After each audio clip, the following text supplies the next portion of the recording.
Hello dear students and parents, विद्यार्थी मित्रांनो आणि पालक वर्ग, नमस्कार. माझं नाव प्राचार्य विशाल शिवाजी बोडके. गेल्या 15 वर्षापासून मी फिजिक्स आणि मॅथ्स हे दोन विषय मुलांना शिकवतो आणि प्लस मी गेल्या 12 वर्षापूर्वी अवधूत अकॅडमी या नावाने आपलं इन्स्टिट्यूट स्थापन केलेलं आहे, ज्याच्यामध्ये मुलांचं जे काय विज्ञान शाखा आहे, सायन्स फील्ड, त्याच्यामध्ये त्यांना सिलॅबस आणि त्यांचे जे काय टेस्ट आहे, त्याला जे मार्गदर्शन आहे, अगदी सोप्या पद्धतीने करून मुलांना कोणत्या पद्धतीने ते समजून त्याचं रूपांतर रिझल्टमध्ये करता येईल त्याच्यावरती मी कार्यरत आहे. आता जास्त वेळ न दवडता इथे आम्ही काय काय मुलांसाठी आणि पालकांसाठी देतो त्याची मी तुम्हाला एक शॉर्टमध्ये माहिती देतो.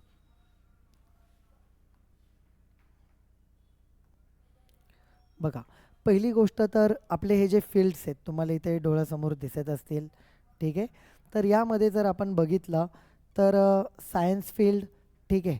सायन्स फील्डमध्ये साधारणतः हे ग्रुप्स आहेत. पी सी एम काहींचा ग्रुप असतो, काहींचा पी सी बी ग्रुप असतो, काहींचा पी सी एम बी. मग त्याच्यावरती ऑब्वियसली आपल्याला 11वी आणि 12वीला हे विषयांचं नॉलेज थेरोटिकल तर असलंच पाहिजे, पण त्याच्यासोबत जेईचा पाठ त्यांचा झाला पाहिजे, सी ई टीचा पाठ झाला पाहिजे. कोणासाठी? For the P C M group, for the P C B group NEET examination आणि सी ई टी एक्झामिनेशन पुढच्या ॲडमिशनसाठी आपल्याला लागतात हे. तसंच ज्यांचं P C M B group आहे हे JEE NEET C E T तिन्हीही देऊ शकतात, ठीक आहे. मग इथे जर बघायला गेलो तर आपण ह्या सगळ्या ग्रुपचा योग्य रीतीने तयारी करून घेतो, ठीक आहे. तिन्ही ग्रुपचा आपण योग्य पद्धतीने काय करून घेत असतो? तयारी करून घेत असतो, ठीक आहे. आता त्याच्यानंतर त्याच्या पुढचा पार्ट येतो की आपण तो करून कोणत्या पद्धतीने घेतो, ठीक आहे. बघा, बेसिक स्टेप्स काय असतात बघा इथे. सगळ्यात पहिलं असतं की डायरेक्ट आपण जेईचा अभ्यास किंवा डायरेक्ट आपण तिथं सी ई टीचा अभ्यास करणं म्हणजे आपण एक प्रकारे आपल्याला एखाद्या माल्यावरती चढायचं आहे आणि डायरेक्ट तिथं प्रकट व्हायची अशी कंडिशन आहे. नाही, तसं डायरेक्ट होता येणार नाही. आपल्याला तिथे स्टेप बाय स्टेप पायऱ्या चढत जावं लागणार आहे. पहिल्या पायरी, दुसरी पायरी, मग पहिला फ्लोर येणार, दुसरा फ्लोर येणार.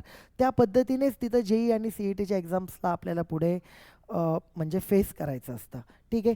ते करत असताना पहिली स्टेप येते theory as per the board. तुमचा बोर्डचा अभ्यास झाला पाहिजे, तो आम्ही करून घेतो व्यवस्थित. टेस्ट ऑन द चॅप्टर, प्रत्येक चॅप्टरवरती टेस्ट झाली पाहिजे, तेही आम्ही करून घेतो. एम सी क्यू एक्सप्लेनेशन, मग हे टेस्टची एकदा तुमची तयारी झाली का त्याच्यावरती पार्ट येतो की त्यावरती मुलांचा अभ्यास इथं झालेला असतो आणि त्यावरतून आपण मग मुलांना एक्सप्लेन करतो एम सी क्यू, ठीक आहे. ओके, तर बोर्डाचा सिलेबस त्यांचा 11चं पुस्तक असू द्या, 12चं पुस्तक असू द्या, नंतर टेस्ट ऑन इच चॅप्टर, प्रत्येक चॅप्टर एम सी क्यू एक्सप्लेनेशन झाल्यावर त्यावरती एम सी क्यू टेस्ट.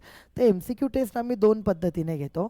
म्हणजे एक त्यांना डिजिटल फॉर्मॅटमध्ये ऑनलाईन पद्धतीनेही देतो मुलांना आणि दुसरं म्हणजे आम्ही शीट्स पण प्रोव्हाइड करतो प्रिंटेड.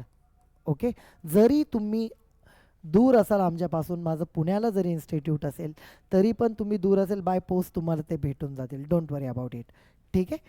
ओके, हे आम्ही सगळं घेत असतो. त्यानंतर नोट्स कोणत्या कोणत्या पद्धतीच्या आहेत? प्रिंटेड नोट्स आहेत, ठीक आहे, त्याच्यामधून आम्ही सगळे एम सी क्यू मुलांना देत असतो, ठीक आहे. डिजिटल फॉर्मॅटमध्ये आपण जे 11वी 12वीला लागतात त्याचे जे आपण गाईड म्हणूया एक प्रकारे रेफरन्स बुक, ठीक आहे, जे 11वी 12वीचे पुस्तकं सोडून, तर ते गाईड्स आम्ही डिजिटल फॉर्मॅटमध्ये प्रोव्हाइड करतो पी सी एम बीसाठी. टेस्ट, तर टेस्ट जे आहेत ते ऑनलाईन पद्धतीने पण होणार. ऑब्वियसली रिटर्न टेस्ट, लेखी परीक्षा ऑनलाईन घेता नाही आहेत, त्याचे तुम्हाला पेपर आम्ही इकडून पाठवतो, ते तुम्ही घरी सोडवायचे असतात. त्याचे स्टँडर्ड आन्सर पण पाठवतो, डोंट वरी, ठीक आहे. पण ऑनलाईन आपण कोणते घेऊ शकतो? M C Qs. M C Qs म्हटल्यावर हे तिन्ही येतात त्याच्यामध्ये, कोण? जेई नीट आणि सी ई टी आणि प्रिंटेड फॉर्मॅट पण मी मगाशीच बोललो तुम्हाला. सो एक बेसिकली काय सिलेबस कव्हरेज झाला पाहिजे, त्याचे व्यवस्थित व्हिडिओ लेक्चर्स तुम्हाला प्रोव्हाइड होतात आणि दुसरी गोष्ट काय की त्यांच्या टेस्ट झाल्या पाहिजे, हेही सगळं ऑनलाईन पद्धतीने आपण प्रोव्हाइड करतो. आपल्या क्लासचं ॲप्लिकेशन आहे त्याच्या थ्रू, ठीक आहे. त्यानंतर बघा पुढचा पार्ट येतो कोणता की याचे ॲडव्हान्टेज काय काय. कंप्लीट सिलेबस कव्हरेज, पूर्णच्या पूर्ण सिलेबस तुम्हाला शिकवला जातो व्हिडिओ फॉर्मॅटमधून. पूर्ण तुम्हाला त्या चॅप्टरचे सगळे व्हिडिओज भेटतात, डोंट वरी अबाउट इट, ठीक आहे. आणि थरोली तो सिलेबस झालेला असतो सगळ्याच्या सगळा. तो कितीही वेळेस तुम्ही रिपीटेड बघू शकतात. लिहिलेलंच आहे मल्टिपल रिव्हिजन्स पॉसिबल, की तुम्ही किती वेळेस जूनमध्ये सिलेबस झाला आहे तर आपल्याला डिसेंबरमध्ये बघायचा आहे तो चॅप्टर, परत तुम्ही बघू शकतात रेकॉर्डेड असल्यामुळे. सर मग रेकॉर्डेड असल्यावर आम्हाला काही डाऊट आला तर वीकली तुम्हाला लाईव्ह सेशन्स पण आम्ही ठेवतो, की ज्या लाईव्ह सेशन्समध्ये तुम्ही जे वाचलेला केलेला सिलेबस आहे त्यातून तुम्ही समोरासमोर आम्हाला लाईव्ह याच्यातून मार्फत काहीही आम्हाला डाऊट्स विचारू शकतात. ओके, तो पार्ट.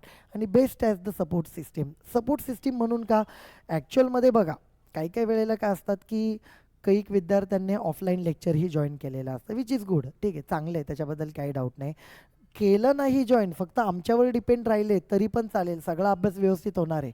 पण समजा कोणी तिथे जॉईन केलेले जरी असतील, पण तिथे कधी कधी काय होतं की जॉईन केल्यानंतर समजतं की आपल्याला एखादा विषय इथे समजत नाही किंवा अवघड जातोय, काही कारणास्तव तो सिलेबस बुडालेला आहे, तर एक सपोर्ट सिस्टीम म्हणून पण तुम्ही व्हिडिओ लेक्चर्स आमचे त्या कंडिशनमध्ये पण बघू शकतात. तर हे best as the support system आहे, की एक तुम्हाला ज्यांनी क्लास जॉईन जरी केलेत पण काही कारणास्तव त्यांना मल्टिपल रिझन्स असू शकतात की सिलेबस तो कवर होत नाही व्यवस्थित, वेगवेगळ्या रिझन्सने, तर आमचं तिथे तुम्हाला एक बेस्ट प्रॉडक्ट या ठिकाणी राहणार आहे. तर ह्या पद्धतीने आहे, जो नंबरवरून तुम्हाला तिथं कॉन्टॅक्ट आलेला ही माहिती पोहोचते त्या नंबरवर तुम्ही कॉन्टॅक्ट करा आणि लवकरात लवकर जॉईन व्हा. ह्या गोष्टीचा तुम्हाला नक्कीच 11वीसाठी आणि 12वीसाठी दोन्ही वर्षांसाठी 100% फायदा होणार आहे, याची मी तुम्हाला शाश्वती देतो. धन्यवाद.